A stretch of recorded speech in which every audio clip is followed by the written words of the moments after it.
आपने देखा होगा हजारों की भीड़ में बहुत से युवा रविंद्र भाटी जी और हमारे सम्राट मीर भोज जी की प्रतिमा उन्होंने बाबा साहब की जो प्रतिमा है उनकी साइड में लगा रखी, कहीं ना कहीं में गुजरों को भी सम्मान देने का काम कर रहे हैं। बाबा साहब डॉक्टर भीमराव अम्बेडकर ने एक बात कही थी, शिक्षित बनो, संगठित रहो और संघर्ष करो।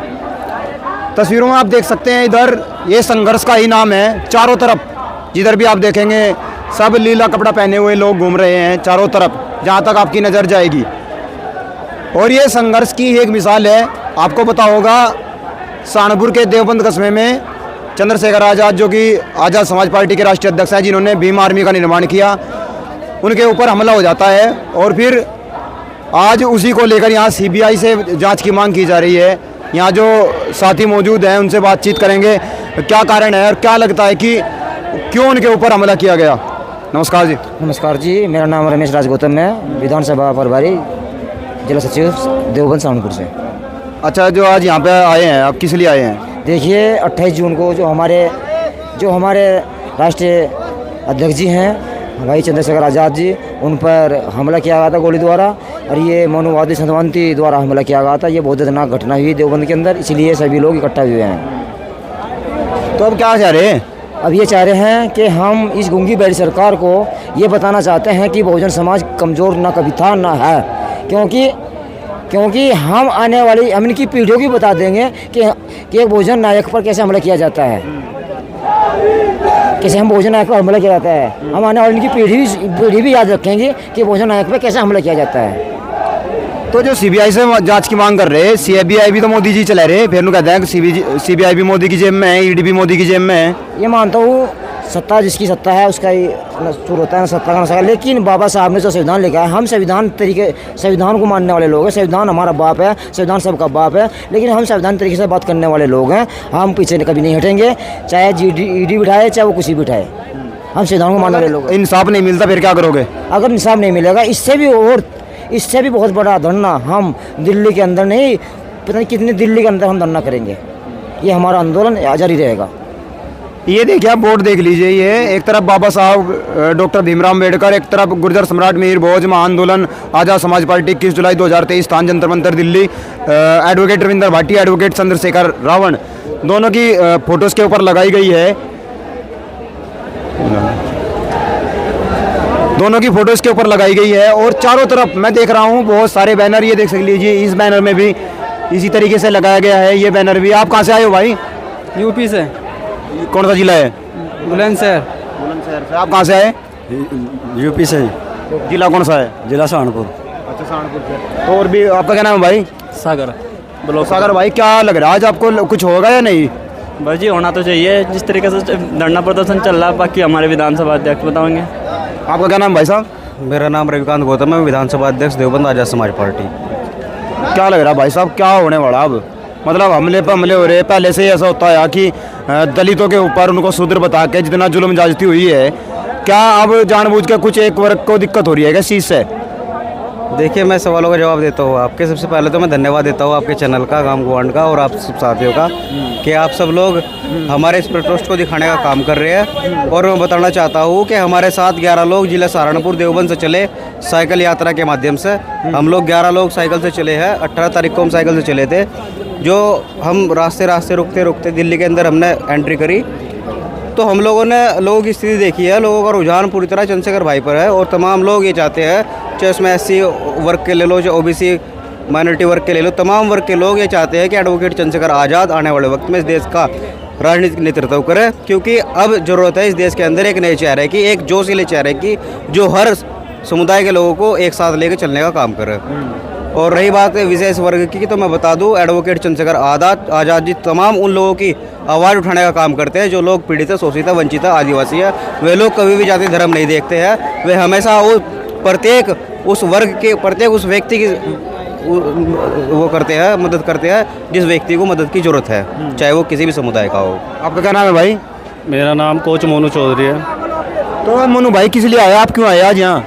देखिए, मैं आपको बता दूं, बड़े भाई चंद्रशेखर आज़ाद जी इस देश के नायक ही नहीं, महानायक हैं। कहीं ना कहीं आपने देखा होगा अभी देवबंद में जिस तरह उन पर कारियाना हमला हुआ वो बहुत निंदनीय है। कहीं ना कहीं समाज में भारी रोष है, बहुजन समाज में इसका बहुत भारी रोष है, क्योंकि बड़े भाई चंद्रशेखर आज़ाद को ये समाज दिल और जान से प्यार करता है, उनके लिए मरने मिटने को तैयार है।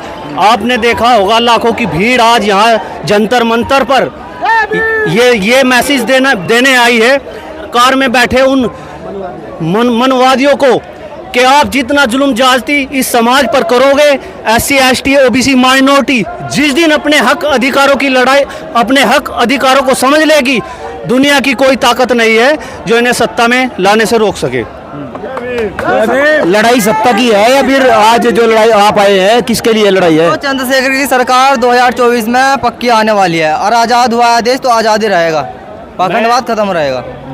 मैं मानता हूँ सत्ता वह ताले की चाबी है जो सभी तालों को खोल देती है।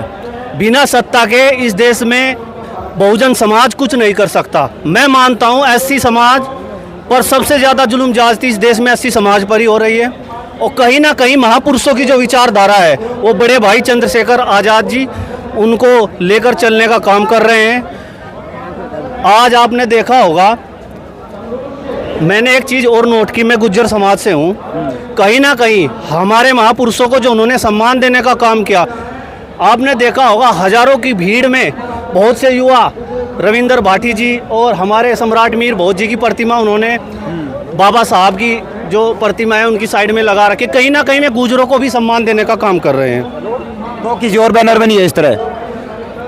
बैनरों में और जगह भी जितने बैनर है सब में उन्होंने ऐसा ही सम्मान देने का। जो और पार्टियां हैं और लोग हैं और अदर जो काम कर रहे हैं उनके बैनरों में नहीं है इस तरह? और पार्टियां तो इस देश में हमें गुजरों को चोर भैंस चोर मानते हैं, हमें कहाँ मानते हैं? हिंदूवादी मानकर में सिर्फ हमसे वोट लेने का काम करते हैं। कहीं ना कहीं मैं मानता हूँ इस देश में हमारा ये दुर्भाग्य है, 52% OBC अपने हक अधिकारों को नहीं समझ रहा, और कहीं ना कहीं हिंदुत्व के बहकावे में आकर वे लोग हमसे वोट लेने का काम करते हैं। अभी हम जंतर मंतर पर हैं और जहाँ तक मुझे नज़र जा रही है, जहाँ तक मैं देख पा रहा हूँ, वहाँ तक पब्लिक ही पब्लिक है। आपका क्या नाम है भाई? मेरा नाम राजेंद्र सिंह जौनवार है। मैं मुरैना जिला से जिला प्रभारी आज़ाद समाज पार्टी कांसीराम से हूँ। किस लिए आया आज यहाँ? आज हम इसलिए आए थे 28 तारीख को भैया जी पे जो हमला किया गया देवबंद में, उसको लेकर हमने सरकार से मांग की थी कि CBI जांच कराई जाए, नार्को टेस्ट कराया जाए और बड़े भाई चंद्रशेखर आज़ाद जी को Z+ सुरक्षा दी जाए। इन मांगों को लेकर हम जंतर मंतर पर इकट्ठे हुए हैं और सरकार की नीतियों को देखते हुए, नामर्दी नीति हैं उनकी और मनुवादी मानसिकता के लोग हैं वो, और भैया को Z+ सुरक्षा नहीं दी, ना CBI जांच कराई, ना नार्को टेस्ट। भैया तो मना कर रहे हैं, मुझे ज़रूरत नहीं है किसी सिक्योरिटी की। भैया तो मना कर रहे हैं, मुझे किसी सिक्योरिटी की ज़रूरत नहीं है, मेरे लोग हैं मेरे साथ। नहीं, हमें तो ज़रूरत है भैया के लिए। आज हमारे भैया के साथ ये एक हमला हुआ है, कल और कोई भी हमला हो सकता है, उसका जवाबदार कौन होगा? हमें तो ज़रूरत है, हमें भैया की ज़रूरत है, भैया को सिक्योरिटी की ज़रूरत नहीं। पहले मायावती जी की ज़रूरत थी, अब भैया की ज़रूरत होगी। मायावती जी भी तो गायब होगी ना, क्या पता भैया भी गायब होगी कल? नहीं, भैया गायब नहीं होंगे। मानवर साहब कांसीराम का दूसरा नाम चंद्रशेखर आज़ाद है। जो मानवर साहब कांसीराम ने जो सपना देखा था बहुजन मूवमेंट चलाने का, वही सपना बड़े भाई एडवोकेट चंद्रशेखर आज़ाद जी ने देखा है। वही सपने को साकार करने के लिए घर घर जहाँ पर अन्याय अत्याचार बहुजन समाज के ऊपर होता है, किसी भी समाज के ऊपर होता है, जहाँ पर अन्याय अत्याचार होता है, भैया जी यहाँ पर तत्काल वहाँ पर खड़े होते हैं। क्या नाम है भाई साहब? मेरा नाम विजय सिंह कैमूर है, सवलड़ विधानसभा से आज़ाद समाज पार्टी से विधानसभा अध्यक्ष। अगर कोई कार्रवाई नहीं होती है, शासन प्रशासन कोई कार्रवाई नहीं करता है आज की पंचायत के बाद, आज के धरने के बाद, तो अगली क्या कार्रवाई होने वाली है? अब अगली कार्रवाई तो देखो भैया जो आदेश देंगे उस पर हम सभी भैया कहने लगे तोड़ फोड़ कर दो, तो तोड़ फोड़ करोगे? भैया जो भी कहेंगे वो हम करेंगे।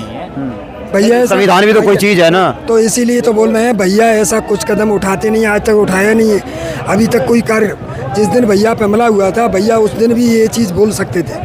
भैया ने उस दिन भी आज तक कोई ऐसा नहीं कहा था। उन्होंने ये भी बोला था कि आप जहाँ भी हो शांतिपूर्वक रहो, जो भी चीज़ें मैं बढ़िया हूँ, अच्छे से हूँ, कोई दिक्कत नहीं है। हम संविधान के दायरे में जो भी कार्य करेंगे संविधान के दायरे में रह के काम करेंगे। क्या आपका क्या नाम है? हाँ जी। आप कह रहे हैं कि अगर भैया ये शर्तें नहीं मानी गई तो क्या करेंगे। आज हमने जंतर मंतर पे जो आंदोलन कर रहे हैं, हमारा जन सैलाब देख रहे हैं और सरकार की पीढ़ियाँ काँप रही हैं, उनके ज़मीन के पैरों से नीचे से ज़मीन खिसक रही है। अगर हमारी शर्तें अगर एक साल 1 महीना आंदोलन चला, किसान आंदोलन, पूरे देश के लोग उसमें जुटे हुए थे, पूरे देश के किसान आए हुए थे, मजदूर आए हुए थे, सारी जातियाँ आई हुई थी। अब यहाँ एक वर्ग के लोग आए हुए हैं, उससे कहाँ डर जाएंगे। नहीं, हमारा पूरा बहुजन समाज है हमारे साथ। ये नहीं है कि एक जाटा समाज है, गुजर समाज है, कुशवाहा समाज है, सारे समाज है। आप बोल रहे हैं कि किसान आंदोलन पूरे 1 साल तक चला है, मैं एग्री विद हूँ। अगर मोदी सरकार वो किसानों की भी नहीं मानती, वो दलितों की भी नहीं मानती, और वो ना ही मानती आदिवासियों की, और वो किसी भी कैटेगरी को नहीं मानती, वो जीतती कैसे है? केंद्र सरकार बनती कैसे है? सबसे बड़ा मुद्दा तो यही है देश में। ये करप्ट ही चल रहा है पूरे देश में, लगातार करप्ट चल रहा है। जब से बीजेपी लगातार करप्ट चल रहा है, हम दर दर भटक रहे हैं। बाबा साहब पहले जब कांग्रेस थी, कांग्रेस ने रोका क्यों नहीं करप्शन को? करप्शन हम तो कांग्रेस ही कौन सा सगी है हमारी? कांग्रेस ने भी हमारे लिए अत्याचार किए हैं। जितने भी बहुजन समाज है सबके लिए अत्याचार करते हैं। अगर हम देश के मूल निवासी हैं और हम भी परिपूर्ण अच्छी तरीके से बिल्कुल अपना प्रोटेस्ट भी नहीं कर सकते, हम लगातार हमें जेल में डाला जा रहा। अगर हमारे कैटेगरीज के 10 बच्चे कहीं पर खड़े हो गए, आंदोलन की शुरुआत भी करें, शुरुआत के बगल में ही हमारे साथ अत्याचार होते हैं। अत्याचार होने के बाद घर पर आ रहे होते हैं, मारने पीटने की कोशिश करी जाती है, विदाउट किसी एक्ट के हमें जेल एट्रोसिटी के तहत हमें जेल में डाल दिया जाता है। ये कहाँ की सरकार है?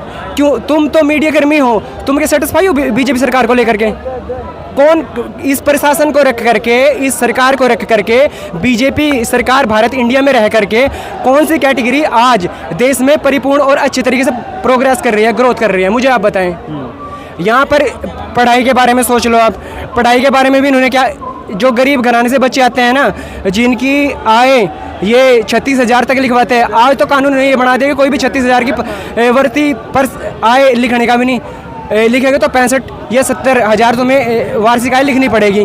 पर लेकिन उनके घर चोले चौके जाके देखो ना, जो गरीब लोग हैं जिनके पास मुहैया नहीं होता एक टाइम का भोजन भी, ये सरकार सबके विकास की बात कहाँ कर रही है? बताओ आप कहाँ कर रही है? ये आप कह रहे हैं कि तुम्हारा जो बहुजन समाज है, ये बहुजन समाज केवल सिर्फ और सिर्फ एक कैटेगरीज यहाँ पर आई है, तुम्हारी क्या सरकार मानेगी? और सरकार मानेगी किसकी भाई? हम संविधान के खिलाफ चल रहे हैं, संविधान के पक्ष में चल रहे हैं हम। बाबा साहब ने, मेरे बाप ने संविधान को लिखा है, मेरे दादा हैं, वे परदादा रहे हैं मेरे। अगर वे उनके संविधान को भी देश में नहीं माना जा रहा तो राष्ट्रवाद चल रहा है यहाँ पर, फिर राज्यवाद चल रहा है। भाई सबको हमें इकट्ठा होना पड़ेगा, ठीक है? और मैं तो कहता हूँ कि हमारे देश में अगर हमारे यहाँ पर अंग्रेज रह करके चले गए और अंग्रेजों को हमने हटाने का काम किया, तो बीजेपी कौन सा किसी खेत की मूली है? बाबा साहब डॉक्टर भीमराव अम्बेडकर ने एक बात कही थी, शिक्षा शेरनी का वो दूध है जो पिएगा वो दाढ़ेगा। और मुझे भाई साहब ऐसा ही लग रहा है, भाई साहब पढ़े लिखे हैं, इसलिए बहुजनों की बात कर रहे हैं, एजुकेशन की बात कर रहे हैं, एक्ट की बात कर रहे हैं। तो भाई साहब कहाँ से आए हैं आप?